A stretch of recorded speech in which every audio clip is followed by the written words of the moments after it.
Saquon Barkley breaks LaShawn McCoy's franchise record. The Eagles win their 9th straight game, breaking or tying Eagles franchise winning streak record. And then that win also secures their playoff spot for the 2024 season. All that being said, and the Eagles are in shambles. Play the intro.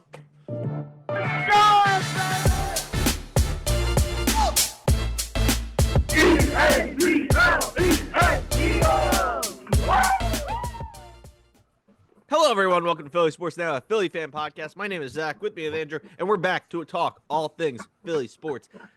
Now that we're back to,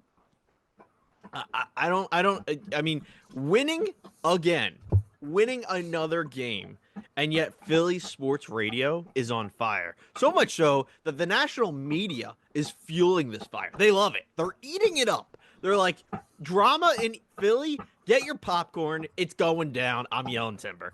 And I got to tell you, I have never been so confused as a Philly sports fan. As a podcaster, which, hey, Andrew, we've been doing this for a few years now, right? I mean, at least 2022 season for the Super Bowl. I want to say we did 2 years before that. I don't know. We've been doing this quite a few years. We've been doing this. This might be the most confused I ever am, especially after a win. Now, for anyone who doesn't know, the big thing coming off of this Eagles win over the Carolina Panthers, 16-22, is there's A.J. Brown, Jalen Hurts drama. And we'll get into that in a second.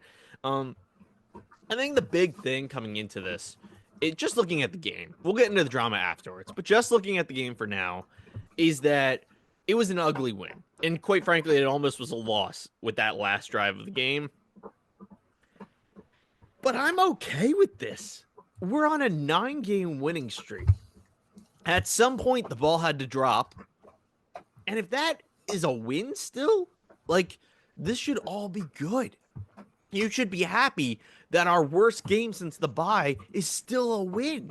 It's crazy how good this situation is, and yet people are just panicking. Yes, Jalen Hurts had a bad game.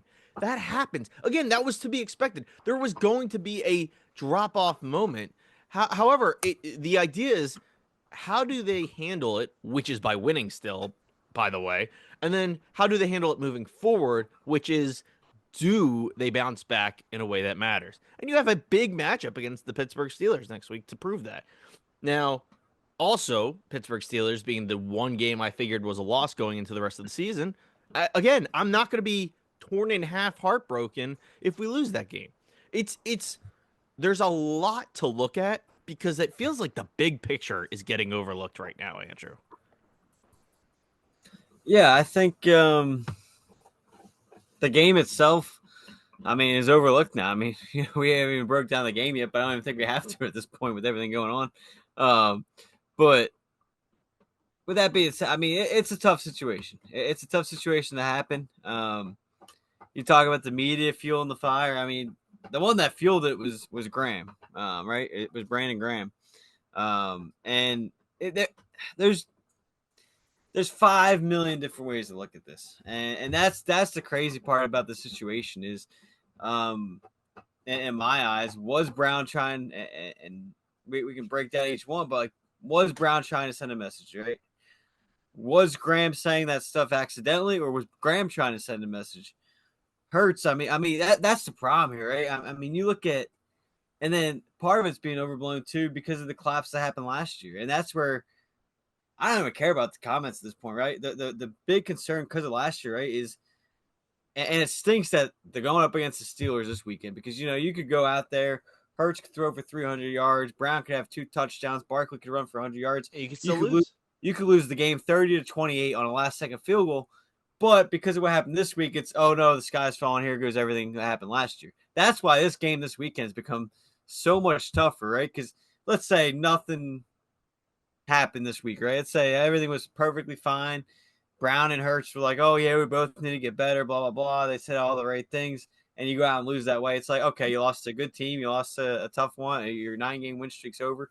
You go bounce back the following week against Washington. So that's where this weekend now becomes so much more important. And it's funny, I can't remember which report it was, but they called it almost a must win. And I'm like, obviously, I'm not going that far, but that's the degree this game has become just because of what happened last year in the comments. You're kind of in a tough spot, and if you do lose this game, everything's going crazy in that locker room from the reporter standpoint. See, yes, okay. I'm glad you said that. I'm sorry, I cut you off. The last thing you said, I think, was very vital because I truly think we still can. The Eagles can lose against the Steelers, and it's not the end of the season. Like, first of all, first of all here, folks. There is no more must wins. We're in the playoffs. Like, don't get like there are games to win still, correct? But by definition, we don't have a must win left. That is not a thing that exists right now in this season. However, there is the morality boost, the morale win that does need to happen.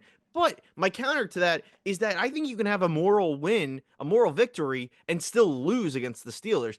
All that to say, though, which is what you ended with, is that if the Eagles lose, it doesn't matter if it's a great game or not. The media is going to swarm that locker room and say, why did you guys screw up?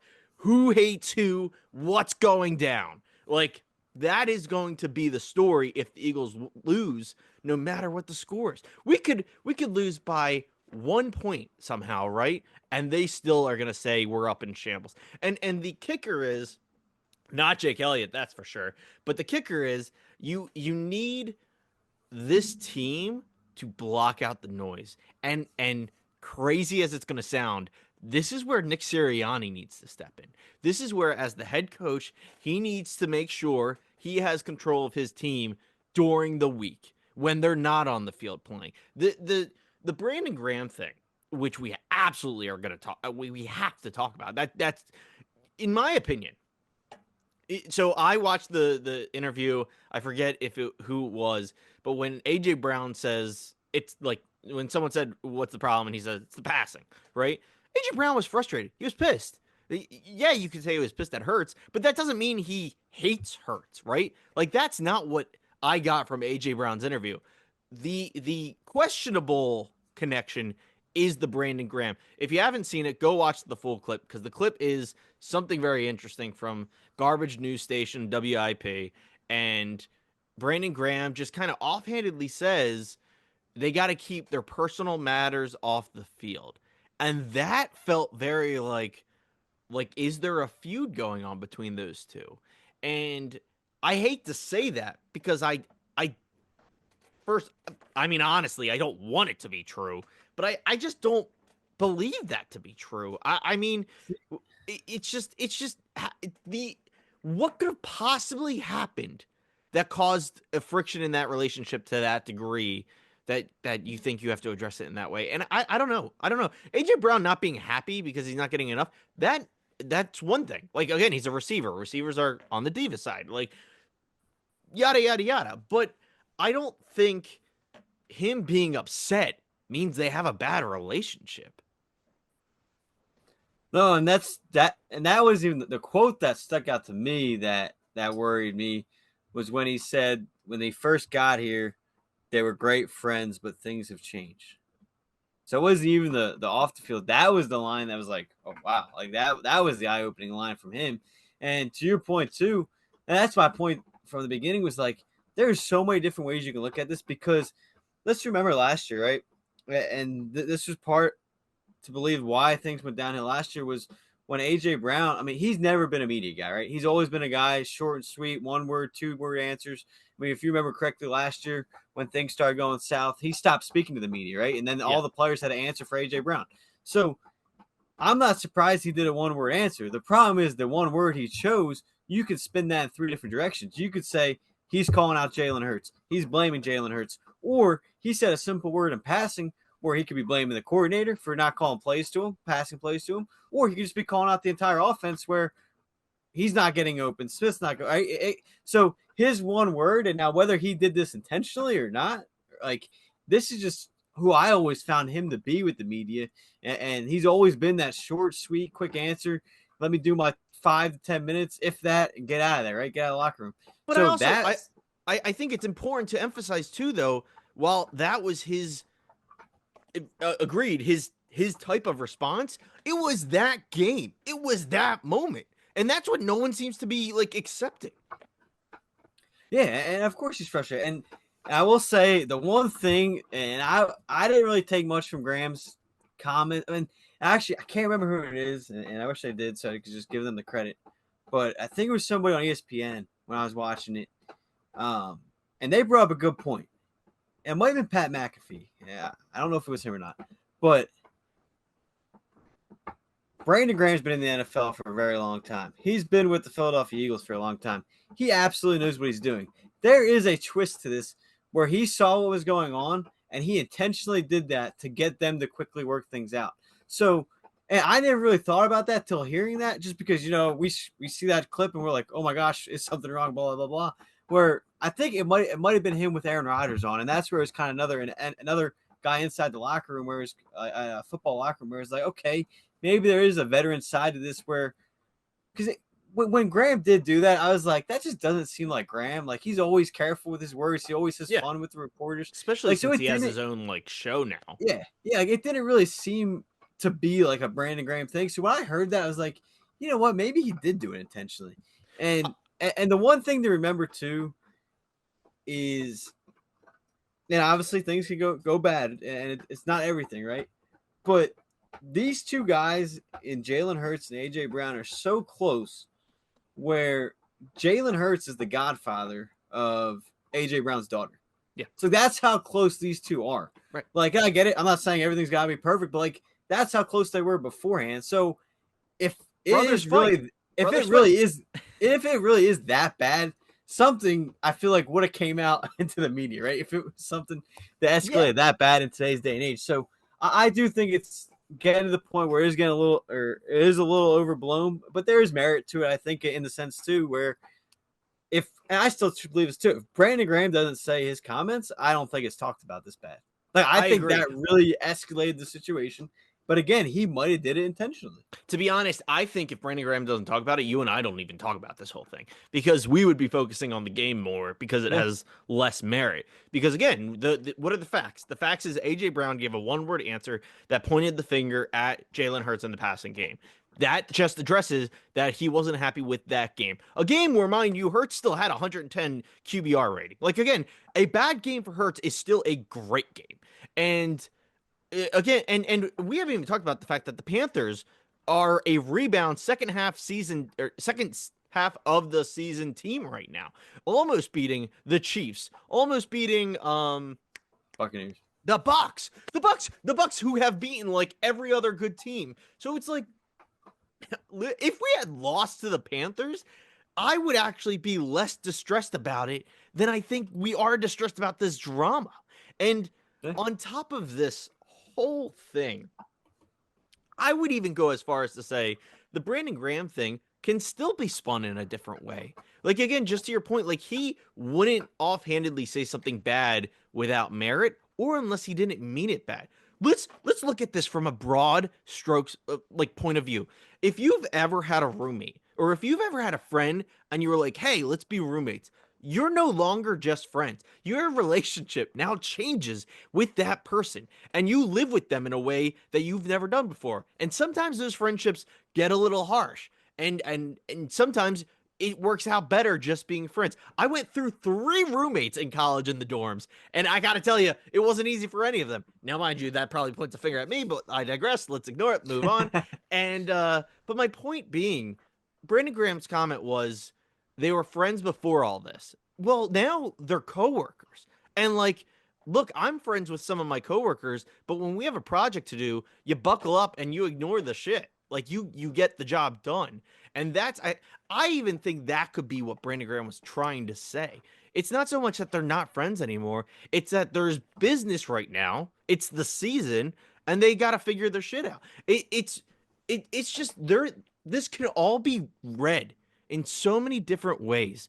And it's just, everyone is acting like the team is on fire. And you said it earlier, and I think it's just because of last year's collapse. Now, the Eagles they just can't collapse. That's the way to shut everyone up. You don't have to go win every game, but you certainly can't lose the rest of the season. If you go and lose every game, we're going to be talking about another collapse. Yeah. No, and again, it's the way it goes. I mean, it's today's day and age with the media and everything, and I mean, it's it's what happens. And Hurts spoke to the media today, and he said he didn't mean anything by his passing game comment. It sounds like Brandon Graham apologized to them, talked to them. It sounds like everything's good there. I mean, today's the Wednesday, the usual media day for these guys before the game on Sunday. So, I mean, I liked everything that came out of the locker room today after practice, from the stuff Sirianni said, from what Hurts said, from what Brown said, and everything. So, I think it was a good spot today, and hopefully it's just us overreacting again. But again, the part of this one is, like you just said, is the amount of different ways these things. Usually, it's cut and dry, right? It's pretty clear the way they worded things, but for some reason this time it could be spun in 5 different directions, and of course it's going to be because you got 2 stations of Philly, right? You got, I mean, how many national media outlets? So it's going to be spun in every different direction. So I mean, even PHLY, who we usually, praise as a more friendly, not like the world's on fire kind of a show, even they have been like running with it this week. So much so that I stopped listening because I couldn't handle it. You can't, when you're 11-2, like, just stop acting like we're screwed, man. Like, all of a sudden we're not a Super Bowl team to these guys. Like, are you kidding me? It's the fear of last year. That's what it comes down to. We live off that, and I think it's in 2022. Nothing really bad happened, right? There's no. It was kind of just smooth sailing until the playoffs, until the Super Bowl. So we never had that adversity. So this is probably the second time, and you mentioned Sirianni stepping in. This is probably the second big adversity problem he's got to step in and face. And obviously, we can sit here and say he didn't do well with it last year. So we'll see how he adjusts this year. I think it's different this year. Yeah, I mean, I think last year was so bad. You're calling for the defense every week, where this year it's everything. Like, you're not getting rid of your coordinators, right? Everything's been top notch with them. Like, it is truly, these just guys got to get over a slight issue. And like you said, you're going to work with these guys every day. You're seeing them every day. I mean, you're going to butt heads a little bit, right? Nobody's ever perfect. So I think this team is in a lot better shape than last year's. I think the team itself is different in the sense of that. Like, right, you're still sticking with your 2 coordinators. Your defense has been top tier. So it is. And you got to remember, right, too, is – and I've heard this all week too, is people are overlooking at it because of how confident we are in the run game. But I don't look at it that way. I look at it as your run game's been so good, you haven't been needing the pass, right? I mean, let's look at it when Hurts has had to step up.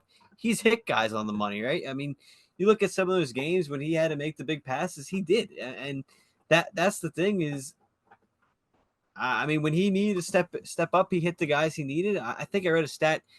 Jalen Hurts is more – I think it was more touchdown passes than incompletions in the fourth quarter during this 9-game win streak. So he's not throwing the ball as much, and that's part of the problem too. Is, I mean, you got Barkley. I mean, think about last year, how many times we were dying for this team to run the ball 15 to 20 times a game, right? This and now year everyone's complaining about the passing game. Like, what? Yeah. So like, and that's the thing. And part of the problem, right, is we're always today's world too is a lot about numbers, and Hurts, I mean, we haven't thrown over 150 yards the last 2 weeks, so of course it's going to be bad and everything. So yeah, and don't get me wrong, I will say the one thing I need Hurts to step out is he misses the first open receiver a lot, and of course last week it happened to be AJ Brown. There's an interesting video released from one of the ESPN guys, Emmanuel Acho, actually a former Eagle linebacker, who does film breakdowns. And he released like 6 plays that should have had Brown, right? First read. And that's where I was kind of like, man, he really does need to see these guys first read. Because there were some problems there. But again, that's just growing and getting back on the same page. And last thing for me is you got to remember too is, and I obviously at this point, you're hoping you can stay healthy, but these guys really haven't played with each other that much this year. I mean, you look at the beginning of the year, Brown missed time. He comes back, then Smith goes down, right? Same thing now. You got out of the bye. I think they had 2 games together maybe. Smith missed a bunch of time. and now he finally came back last week, and Goddard gets hurt again. So I know you're week 11. You've played 13 games now, 11-2, but you got to remember these guys are getting on the same page still in a way, and that's only going to continue to grow. Again, obviously, it's a concern you're not throwing for 200 yards every game. I mean, obviously, yeah, it's easy to go out with saying, but in the end, like you said, you found a way to get the win. If that's your biggest issue last weekend, and just remember, and you mentioned they barely lost to the Chiefs too. We beat the Panthers more than the Chiefs did. They had back-to-back 3-point losses, so they've had 3 straight one-possession losses. So it's not like this team's like they were in the beginning of the year, and now Panthers got Dallas. Maybe they can beat Dallas. It'll be fine. Dude, that would be hysterical. I was actually just looking at the lineup, and I don't know why, but I feel like the Browns could beat Kansas City this week. That's a bold pick. I feel like if you look at the stats, don't get me wrong, Jameis Winston is a not great quarterback, but he does well, and I just feel like the Browns are kind of like trying to redeem themselves, save themselves. I look, I'm not putting money on it. I'm just saying I could see it. I could see it. Because this Chiefs team just seems to luck in their last 6 weeks of winning. Like, I don't disagree with that. I don't know, they're not. I don't know. We'll see. It was a bit different. I don't know. It's the Browns. So. I know. A not good team. But again, it's almost equivalent to us like taking on the Panthers. Like, and as you pointed out, like we handled the Panthers way better than the Chiefs did. So I think it's a trap game for the Chiefs. Anyway, I actually don't really have too much else to say about the Eagles. I think there's a lot to be said here in the fact that there's smoke, there's fire, but I just don't think the fire is as big as everyone's taking it to be. I think it's a lot of hubbubaloo. I think it's a lot of dilly-dally, and I think it's gonna blow over. We don't know what their their day-to-day is like. We know what their week-to-week is like, and I hope the biggest thing is their mentality has to be strong enough. And unfortunately, anyone who knows playing in Philadelphia, like you have to have a strong mental game, because that's why Wentz couldn't cut it. That's why the Philly fans scare players away. It is currently working against Embiid. It worked against Wentz. It worked against Simmons. Like it's not a friendly I don't like environment. that. It's not a friendly environment. But I think Hurts is strong enough for sure. I think it's a matter of if this team can handle it as a whole. Yeah, I don't know. I go media before fans. Well, see, here's the thing. Usually I agree with you. I mean, the media in Philadelphia is absolutely a problem. It is hands down. I don't mean just Philly. I mean, like you mentioned, it's been all over national media. True. But I think with this one specifically, and we've said it, how things have been worded, I can't blame the media for their reactions. I know it can't possibly be that bad. This is actually one of the few, like, I'm tired of hearing about it, but I also don't blame them for saying what they're saying. Yeah. For sure. Yeah. I just think overall it's more of a media thing.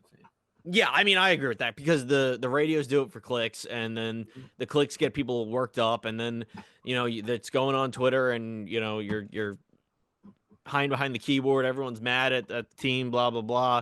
Like, again, Sirianni is set to be.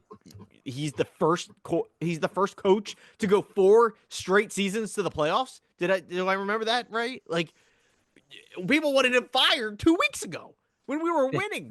Still, I'll never get over that. I will never forget that. And when Sirianni does inevitably leave, if it is due to a firing that was unjust, I can't wait to bring that up again.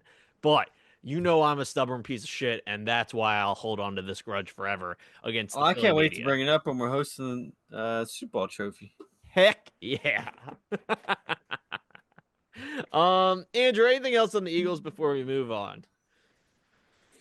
Yeah, I mean, I think just on the game this weekend, I think it's going to be a fun Pennsylvania battle. I mean, it's going to be a fun about the Steelers. Yeah, I think it's going to be a fun big game. I think it's this is where, I mean, last quick point to what everything this week. This is where it really stinks that this is this week's game, because I think I talked about 2 weeks ago when we did our show, was like how much I was looking forward to this game, because it's the first real big game in Philly, right? Because of all the other stuff this year. You had the Packers overseas this Yep. year, and you faced a bunch of bad teams in the link so far this year.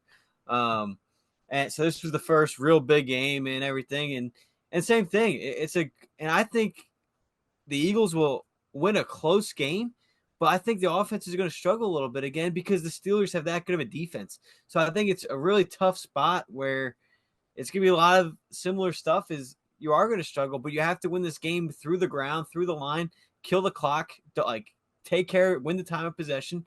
I read the Steelers are third in the NFL in time of possession, so that's going to be their recipes. They're going to try to wear you down and keep the ball out of the Eagles' offensive hands. And so it's going to be a very similar type of a game where both teams are going to try to win this through the defense, keep getting first a long, steady drive, and keep the ball and win that time of possession in a big way. So I think it's going to be a lower scoring game, but I think the Eagles are able to take care of business at home, and I'll take a 20-16 Eagles victory. I I mean, you nailed it, but the Eagles have one of the stronger defenses in the league. The Steelers, notoriously known for having an absurdly good defense. I mean, you just said all this. I actually do think we're going to win this game too. I think it's a rebound game for the Eagles after last week with the, again, morality, mentality, all that. I also think Philly fans, this is going to be big on you guys, but I think you need to show up, and I think fans need to absolutely kind of give the standing ovation treatment at the start of the game before the game even starts. I think the Eagles storm the field, and it's I mean, the Eagles fans are always That'd loud, be so cool. it's not anything different. But yeah, I essentially think you need to have a we still got your back moment, the fans to the team. Don't let them think the media nationally, locally, nothing. Again, they're 11-2, 9-game winning streak. Support the Eagles because they've fucking earned it. And I think all this being said, they go out there and I think they win at home. I think another thing is George Pickens is out this week, most Yep. likely. I think he's still maybe, but I think he's going to be out or not in completely 100% anyway. So yeah, I do take the Eagles. What did you say, 20-17 or something like that? I said 16. 2016. Steelers struggle to get in the end zone. They do kick a lot of field goals. So I I think we give up yardage, but home to 3. I think I'm gonna say I like something like, man, I don't know. I think we win by 6 points. And I'm too dumb to try and to pick a score right now. So I'm gonna say we win by 6 points. 20-14. There's no. There it is. Sure. So let me put you on the spot here. Are we talking about a NFC East champions next week? I'm pretty sure it's just an Eagles win and a Commanders loss. Commanders go to the Saints. Ooh. How are the Saints doing? I actually don't know right now. They're struggling. I mean, they're an See, up and I, down I team. think the Commanders are I think still they trying got to. 5. I think they got 4 wins. I think the Commanders are still trying to redeem themselves right now. Like, like. I mean, I assume they're still fighting for a playoff spot. Saints are 5-8 and they're 7.5-point underdogs at home. I don't think we lock it. I don't think we lock it next week. I don't think that's. Yeah, I think Washington wins and we lock Yeah. it up down in Washington. I concur. I think that's how it's going to get done. Yeah, no, I just don't feel it. I don't feel it yet. I'm curious. I just looked at Detroit's schedule coming forward. They've got the Bills. They've got shoot. I know they have a couple of tough games. I don't know. I'm really hoping it somehow becomes a closer matchup for the NFC first because I don't think Barkley breaks the record without that matchup staying alive. Yeah, so personally, I think Detroit Lions lose this weekend, Hope so. but I think they ultimately get the 1 seed because they have the tiebreaker. So I think we're going to end with the same record. I think I kind of see us both. Well, I think they lose this weekend to Buffalo, but then I think they went out, and so do we. So we both end with 2 losses, but they'd have the tiebreaker with a better conference record. That'd So be I so think crazy. ultimately they will get the 1 seed, but I think they do lose this weekend. But to your point, if they lose this weekend, I mean, you can't get much tighter than both having the same record. I So, know. It's crazy, dude. so It's crazy. the big one for them will come down to this weekend against the Bills, and then the final game of the season, the Vikings, Right. because Vikings will be tough. So those are going to be the two you hope for. But the problem with Vikings is they have 2 losses as well, but they're overlooked for the 1 seed because they're in the same division. So only one division winner gets the top seed. So the Vikings drop down to the 5. So that's where it gets interesting. If hypothetically, if the Vikings beat the Lions, and that's still only a loss, you'll have 3 teams there. I don't know who would win the tiebreaker between those two, Wow. and so, and that's kind of what gets overlooked there because the Vikings, aren't in the top 3 because of that rule. So it's gonna be interesting down the stretch. So you kind of need Minnesota to lose one before that last week, That makes sense. so That then they makes could beat sense. Detroit. We just need a bunch of losses. But that's the crazy thing. We're talking about losses we need in order to get the 1 seed. I'm okay with this. Like No, yeah, absolutely. I it's mean, it's a crazy like this is such a good time to be a fan. Enjoy the Eagles right now. I think that's my last thing I gotta say. yeah, I mean, last thing too would be if the season ended now, your first round matchup is Washington coming to Philly, and I like those chances. That's so funny. That's a cool playoff game right there. So Flyers are 13 and 12 with their win over Columbus. Uh I think I heard the exact words today that if the season ended today, they would be a playoff team. So Flyers kind of kicking butt. Uh yeah, how you feel going about Flyers?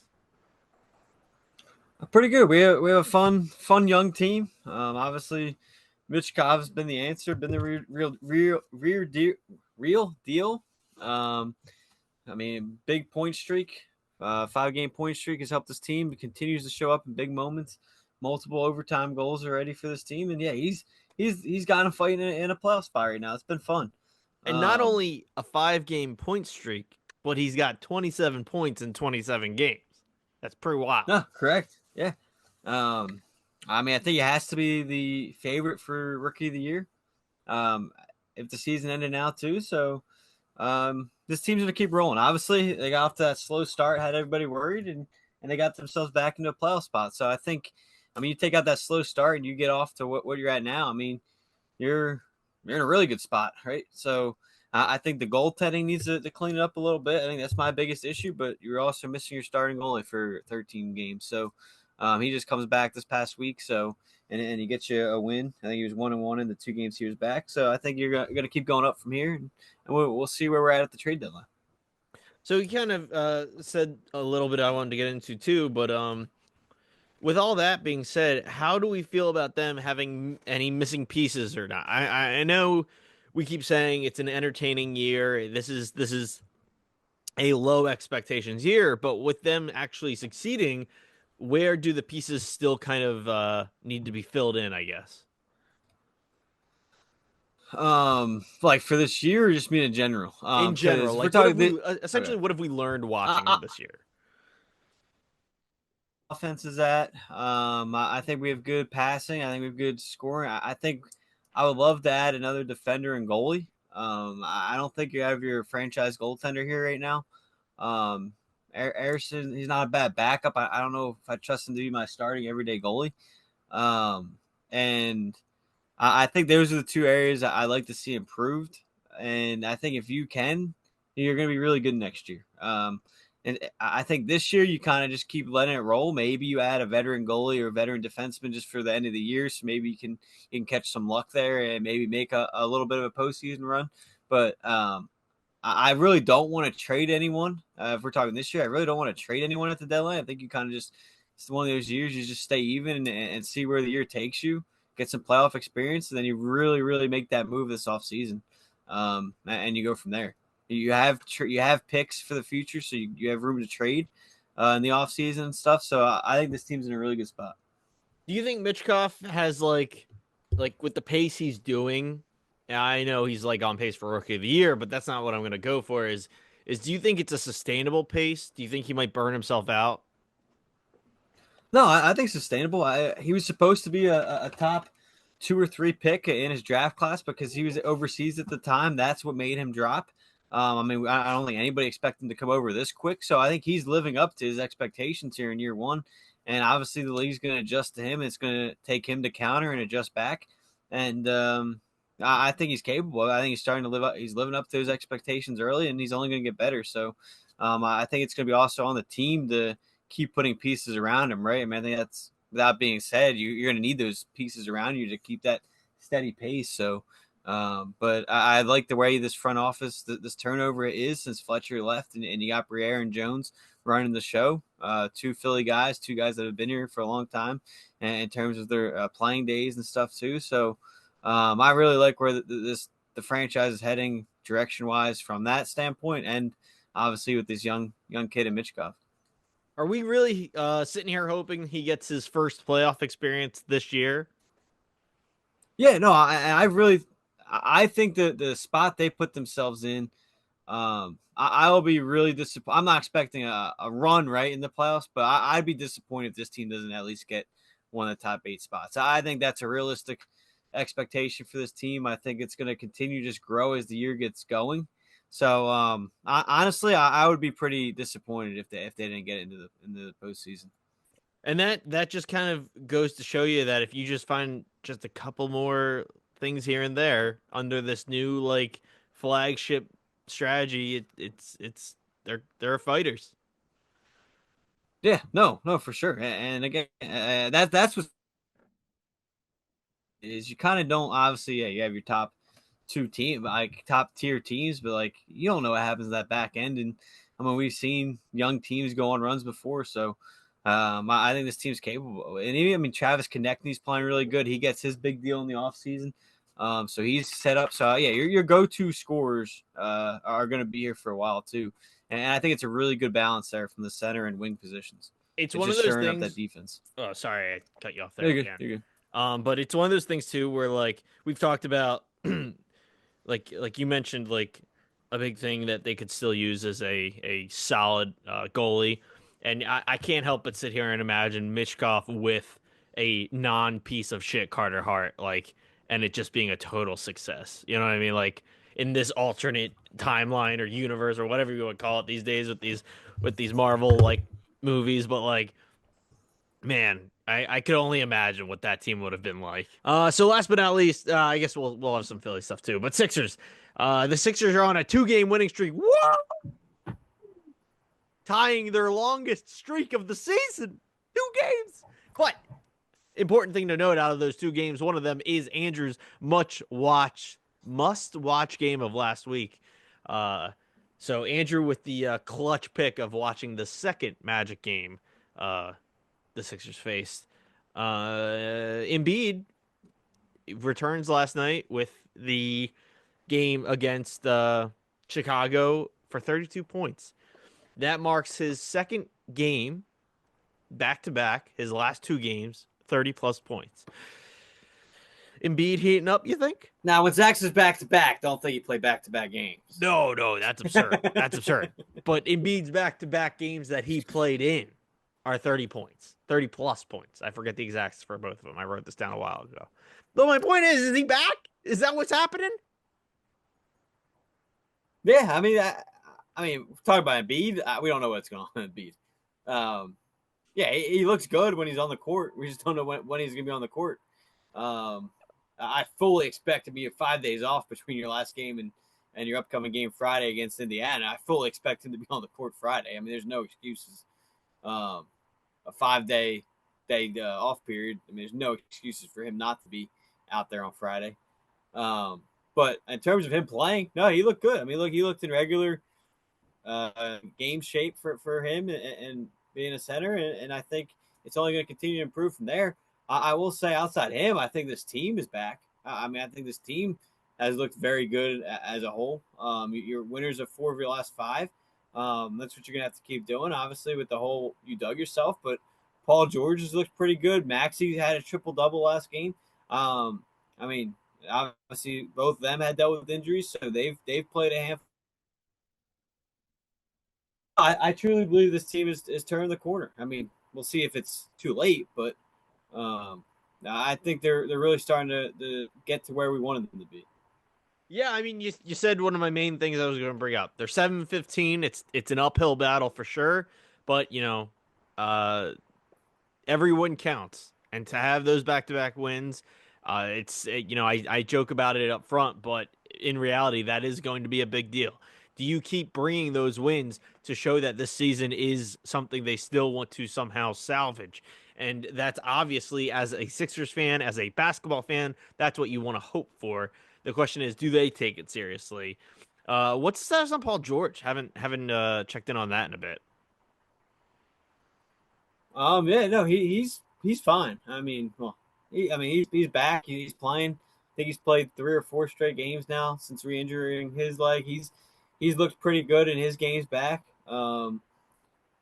His games back, he had 29, 21, and then 12 on Sunday, but that was a game you kind of controlled.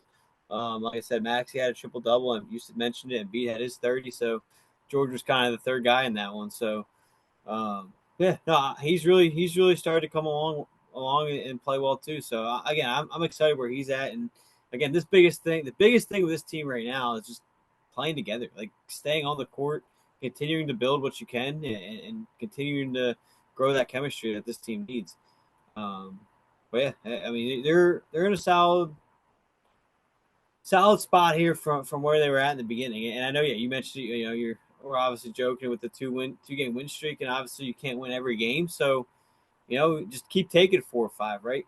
Keep building that way Sure. back, and I think you'll get where we want to be. And like I mentioned, I think I mentioned in the last one, you talked about like where are we at in terms of season expectations. I think we reevaluate where this team's at the end of December, and 4 or 5 doesn't change my mindset on that. I think again, yeah, see what you're at, see where you're at in the standings. I think it's hilarious that you're for as bad as it was in the beginning, you're only at this point you've already made up enough ground where, and this just shows you how bad the back end of the playoffs is. But you've already made enough ground where you're only a game and a half out of the 8 seed already, just by winning 4 or 5. Right. I mean, that's how bad the back end of the playoffs is. Again, obviously, if you want to make noise in the playoffs, you're gonna have to get better than the 8 seed. But I think it's just funny that all it took was winning 4 or 5 to get in that position. Yeah, I That's my mean, point there. we talk about how the Chiefs are playing poorly this year, and it's like you could see them strategically showing up in the playoffs and just going right to the Super Bowl. I don't think the Sixers are showing themselves to be a NBA championship team just yet, but just saying, don't count them out is all, right? Yeah, no, exactly. Obviously, a long way to go. And here's the thing: I'm not gonna sit where I think they'll be yet. Again, I want to see where we're at in December, but I truly believe getting all the way up to the 3 by the end of the year is not out of the question. You're 7 out right now on December 11th, and you go to about mid-April. I think it's like April 10th, 11th, somewhere in there. So you still have a long way to go, and I truly believe you can make up 7 games from now to that point. So if you find your way up to a 3 seed, I think anything's realistic at that point. Um, so we'll see where you're at. And while I'm sitting there on December, um, you're sitting here with 8 games left in December. So I think you're 7-15 as you mentioned, you're sitting here with 8 left in this month. Obviously, again, yes, it'd be nice to go win all 8, and you're sitting at 15-15 at the end of December, right? That would be more than a dream, right? But I think you can get to. I think if you can grab 5 or 6, right? You get 5 or 6 wins there. You're sitting at 12 and 17, 13 and 16 there going into the new calendar year. I think you're a solid spot. And you're looking at that point, if you do accomplish that, I think you're the 7 or 8 by the end of the month. Yeah, I think realistic expectations being important with the Sixers. I would sit here and tell you just beat 500, go 5-3, and I'll be happy. I six and Yeah. two, ecstatic. But yeah, I ask 5 wins. That shows me you care and you're trying to pull this season together. And I find it. I would be more interested in seeing how it plays out. If you split it 500, 4-4, That's not great, but it's not out, I guess. But if you're less than 500 at the end of the next 8 games, that's unfortunately stoking the flames of failure. It's just all that is. You gotta win at least 4, but for success, I need 5. I need to see 5 wins the rest of the year, the calendar year. Excuse me. All right. Well, Andrew, what's your next game of the week?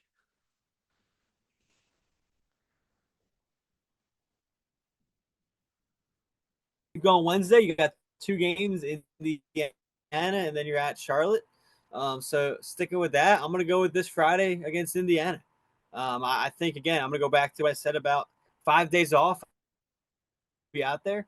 There's no reason Embiid or Paul George shouldn't be out there. Obviously, pending anything crazy that happens in practice tomorrow on Thursday, if anything happened there. So I think with a healthy full team on Friday, you got a team that will go through Miles Turner and Tyrese Halliburton, 2 good players there. So it's gonna be a fun battle between a very good, well, a team that's similar to you, very good on paper, been struggling to start the year.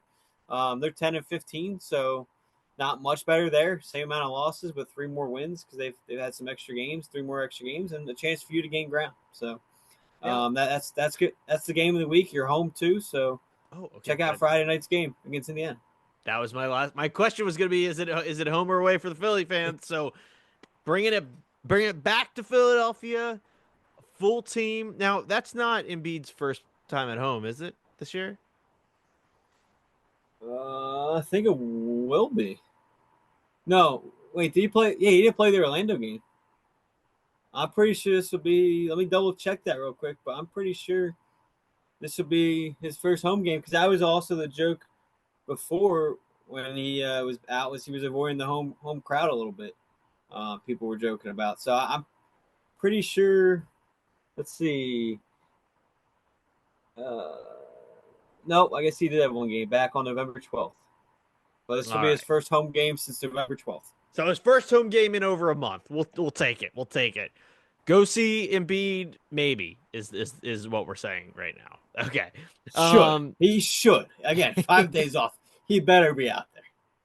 Game of the week against Indiana Pacers. I'll take it. Thank you, Andrew, for your pick. And last but not least, not so much Philly news, but actually the lack of Phillies news. There's been a very active MLB offseason. You have Soto going to the Mets is absolutely the hands down biggest thing I've seen. I know there's more moves that have been made. Andrew, you can talk about any of the moves that you want to talk about, but the main thing we're going to have to say is a complete silence coming off of the Phillies. Yeah, I mean, just going around the MLB first, obviously Juan Soto, he was the prize of the offseason, and unfortunately, he goes to a division rival who knocked you out in the playoffs. So obviously the Mets weren't afraid to go out and make a move. It's the Phillies' turn to answer. I mean, man, it would be nice to have that contract. 15 years, 765 million. Do the math. That's 51 million a year. Yeah, be very nice to have that deal. I will say, just on a funny standpoint, because obviously, he was a Yankee last year, so it's funny to me. I mean, not funny he goes to the Mets, just funny he goes to the crosstown rival there out in New York. But on top of that, it sounded like one of the biggest things that made him lean to the Mets. And I just kept thinking of Moneyball, right, with the soda machines. I don't know if you saw this one. But one of the big things that switched him over was the Yankees. And this is all reports, so obviously I can't say what for sure was real, but from what I was reading, the Yankees weren't willing to throw in a suite for his family, where the Mets threw that was one of the final kickers in the Mets deal was they threw in a suite for his family to attend in. I guess there was an incident that happened in one of the New York games where security stopped his family. So in this past season, so he wanted a suite where his family can go into and stuff. And the Mets were willing to give him that. And Wow. I was like, if that was the one thing that kept him from going back to New York, like the Yankees, Yeah. I could imagine how mad I'd be as a fan. Like, because the weird part was their offer straight up, like obviously they didn't come out the side parts of it of all the like if you meet the expectations to get extra bonuses was they offered him 16 years for I think it was 762 million. So I was like, man, something because in my head when I saw that compared to the Mets offer, I was like, something must have happened for him not to. I mean, 3 million, obviously, yeah, is a ton of money to us. But I mean, when you're talking 765 to 762, I was like, man, for him not to go back to the Yankees, something. So it was funny to see that report come out about the sweep. That's crazy. Something as simple as that, and for him to have such a like legitimate reason to want a suite, like literally, so his family could be guaranteed to watch him Yeah, play in your state, like all the money you're gonna waste, and you're not gonna put like just a few schmecks for a suite, like right. that's crazy. That's crazy. But yeah, so that was a kind of funny to see. Just, I mean, we always watch Moneyball, so it's kind of reminded me of that the Very. soda machine, right? Yeah. But yeah, the other prize, well, some people see it as a prize was Garrett Crochet, pitcher, left-handed pitcher for the White Sox. He gets dealt to the Boston Red Sox earlier today. A lot of fans unhappy the Phillies weren't giving up their farm for him. Personally, I'm honestly okay with it. Would I have liked him? Would I have been okay if we made a deal? Yeah, he obviously would have made the team better. I've said it before to a lot of people. I wanted to use those prospects for probably another bat. I mean, we already know you got Sanchez, Suarez, Wheeler, Nola. So I was more save those prospects and use them to bring in somebody else. So personally, I know a lot of fans are overreacting, but personally, I'm okay with it. Let him go to Boston. He stays out of the NL. They gave up. I mean, if you compare it to Phillies package, you're looking at Andrew Painter, Justin Crawford, two of your top prospects. So really would have limited what else you could have traded for this offseason. So personally, I'm okay with it. Let him again. It doesn't affect in division or anything in the NL wise. So I'm okay with it. There's plenty of room to go around. Plenty of other guys to still go out and trade or sign this offseason. We got a long way to go before opening day. So I mean, I don't think our roster's set in stone. I see a lot of people calling the offseason a wash and can't believe we're running it back, but we're not going to run it back. Like they're smarter than that, and it's going to take a long way. I will say the one Phillies move. I think you see Carlos Estevez, one of your big trade deadline acquisitions last year. I think you pretty much see him going elsewhere this year after the Phillies did sign Jordan Romano from Toronto last year. 1 year, $8.5 million. Very good pitcher 2 years ago and throughout his career, but had an arm issue last year. Hasn't pitched since May, so that is the one downside to him. But again, he'll be similar to Carlos Estevez, which again, I mean, 1 year, $8.5 million. It's a low risk, high reward situation for this team. Yeah, I mean, there's some moves being made for sure, defensively speaking, but it just feels like something's missing. I mean, I'm not saying I need Bohm moved. I know that's the big rumor. It's the big chatter is when is Bohm going to get traded. But like, I just when you have Soda going to the Mets, and like, don't get me wrong, the Mets were obviously a problem that kicked out the Phillies from the postseason. Well, now the Mets and the Braves are just straight up, you know, they're not just your rivals. They are actual threats to getting into the postseason once again. So I mean the Phillies I think aren't rolling it back, but I think you have a serious difficult time getting in the postseason this coming season. Yeah, I think that was going to be regardless, right? I mean, you're in one of the best divisions in baseball. With the Atlanta Braves, they're going to get healthy. They're going to get Ronald Acuna Jr. back, one of the best players in the game. You obviously got eliminated by the Mets, who made the playoffs. Both those teams made it. So it's going to be a dogfight no matter what. I mean, you're going to be in a battle from game one to game 162 next year. The division title obviously got tougher. I think I'd still pick us as a favorite to make the postseason if we were going out now. So we'll see what happens. And the winter meetings are going on right now in baseball. I thought Rob Thompson had a very interesting quote when they were interviewing him. I think it was last night at the winter meetings, and they were asking about the Bohm rumors and stuff. And he said they talked to him, and they said they weren't actively moving him, but other teams have liked him, so they have received calls on him.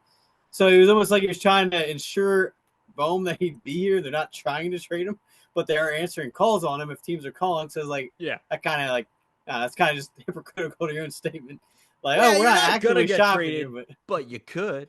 but if That's the team offers us a ready now type player or something, so I would not rule out an Alec Bohm trade. And honestly, I'm still kind of leaning.